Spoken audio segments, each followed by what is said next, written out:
بسم اللہ الرحمن الرحیم۔ حضرت ابو ہریرہ رضی اللہ تعالیٰ عنہ نے حضور اکرم صلی اللہ علیہ وسلم کا یہ ارشاد نقل کیا ہے کہ قرآن شریف میں ایک سورت 30 آیات کی ایسی ہے کہ وہ اپنے پڑھنے والے کی شفاعت کرتی رہتی ہے یہاں تک کہ اس کی مغفرت کروا دیتی ہے۔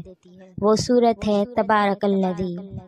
سورت تبارک الذی کے متعلق بھی ایک روایت میں حضور اقدس صلی اللہ علیہ وسلم کا ایک ارشاد آیا ہے کہ میرا دل چاہتا ہے کہ یہ سورت ہر مومن کے دل میں ہو۔ ایک اور روایت میں ہے کہ جس نے تبارک الذی اور الف لام میم سجدہ کو مغرب اور عشاء کے درمیان پڑھا گویا اس نے لیلۃ القدر میں قیام کیا۔ ایک روایت میں ہے کہ جس نے ان دونوں سورتوں کو پڑھا اس کے لیے 70 نیکیاں لکھی جاتی ہیں اور 70 برائیاں دور کر دی جاتی ہیں۔ ایک روایت میں ہے کہ جس نے ان دونوں سورتوں کو پڑھا اس کے لیے عبادت لیلۃ القدر کے برابر ثواب لکھا جاتا ہے۔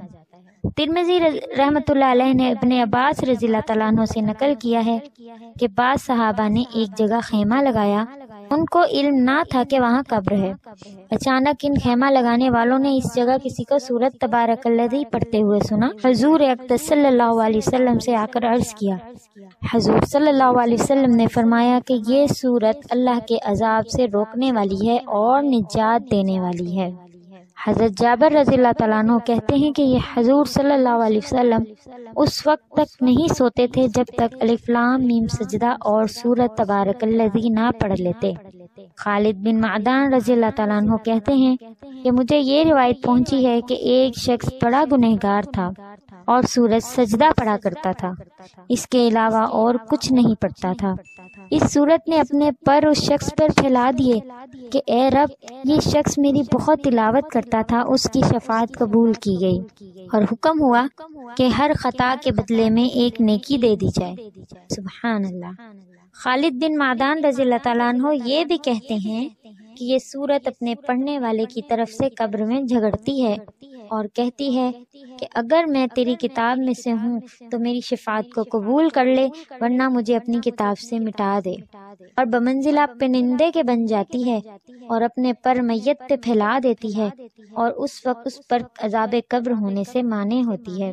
خالد بن معدان رضی اللہ تعالیٰ عنہ اس وقت تک نہیں سوتے تھے جب تک دونوں سورتیں نہ پڑھ لیتے، تبارک الذی اور الف لام میم سجدہ۔ طاؤس رحمۃ اللہ علیہ کہتے ہیں کہ یہ دونوں سورتیں تمام قرآن کی ہر سورہ پر 60 نیکیاں زیادہ رکھتی ہیں۔ عذاب قبر کوئی معمولی چیز نہیں ہے، مرنے کے بعد سب سے پہلے قبر سے سابقہ پڑتا ہے۔ حضرت عثمان رضی اللہ تعالیٰ عنہ جب کسی قبر پر کھڑے ہوتے تو اس قدر روتے کہ داڑھی مبارک تر ہو جاتی۔ کسی نے پوچھا کہ آپ جنت اور جہنم کا تذکرہ کرتے بھی اتنا نہیں روتے جتنا آپ قبر پر کھڑے ہو کر روتے ہیں۔ آپ نے فرمایا کہ میں نے نبی کریم صلی اللہ علیہ وسلم سے سنا ہے کہ قبر منازل آخرت میں سب سے پہلی منزل ہے۔ جو شخص اس کے عذاب سے نجات پا لے گا، آئندہ کے واقعات اس کے لیے سہل ہو جاتے ہیں، اور اگر اس سے نجات نہ پائے تو آنے والے حوادث اس سے بھی زیادہ سخت ہوتے ہیں۔ اور میں نے تو یہ بھی سنا ہے کہ قبر سے زیادہ متوحش کوئی منظر نہیں۔ اللہم احفظنا منہ بفضلک و منک، آمین۔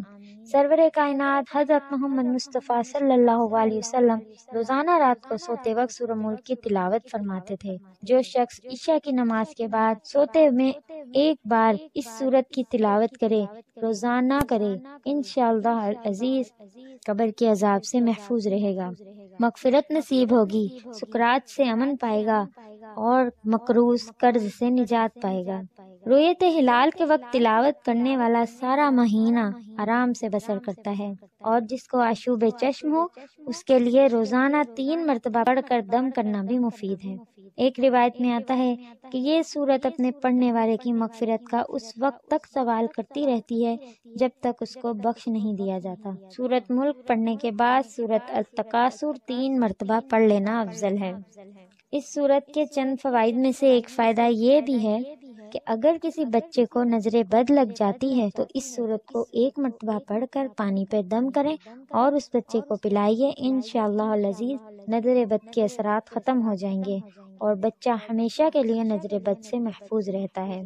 جو شخص روزانہ نماز فجر کے وقت پڑھے انشاءاللہ اللہ اس کے ایمان میں استقامت عطا فرمائیں گے، اس کا خاتمہ بالایمان ہوگا۔ اور اگر کوئی شخص روزانہ 41 مرتبہ طویل عرصے تک پڑھتا رہے تو ایک وقت ایسا آئے گا کہ وہ صاحب کشف بن جائے گا۔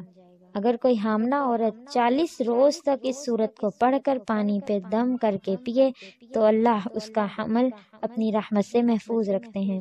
ایک عامل کا قول ہے کہ تہجد کی نماز میں 2 رکعتوں کے اندر سورت ملک پڑھنا اور 40 روز تک ایسا ہی کرنا اللہ کے فضل سے اولاد نرینہ ملنے کا سبب بنتا ہے۔ اللہ تبارک و تعالیٰ سے دعا ہے کہ اللہ تعالیٰ قرآن پاک پڑھنے پر عمل کرنے کی ہمیں توفیق عطا فرمائے اور اس کے فوائد پہنچا دے۔ اللہ سے دعا ہے اللہ تعالیٰ ہمارے تمام مسئلے مسائل کو اپنی رحمت سے حل